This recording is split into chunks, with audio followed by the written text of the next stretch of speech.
তো রান্নাটা কেমন হয়েছে।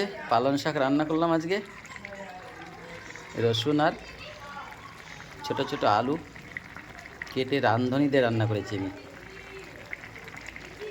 দেখে তো মনে হচ্ছে ভালোই হবে না, এখন খেয়ে দেখি।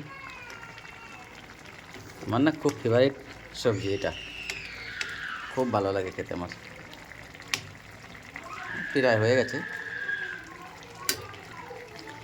তোমাদের তো অনেকবার বলেছি যে আমি এই হাতা দিয়েই খুন্তির কাজ করি, কারণ হচ্ছে হাতা খুন্তি দুটো হলে ধোয়াধুয়ি মাঝামাঝি করতে খুবই কষ্ট হয়ে যায়। তাই এই হাতা খুন্তি এরকম ধরনেরই একটা হাতা কিনেছি যে খুন্তির কাজও করবে আমার, এ কথা বলেছি আগেও।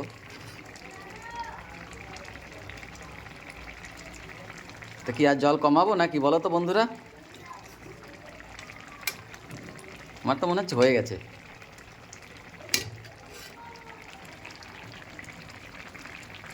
ঠিক আছে, রাখছি তাহলে। রান্না হয়ে গেছে, বন্ধ করে দিই গ্যাস।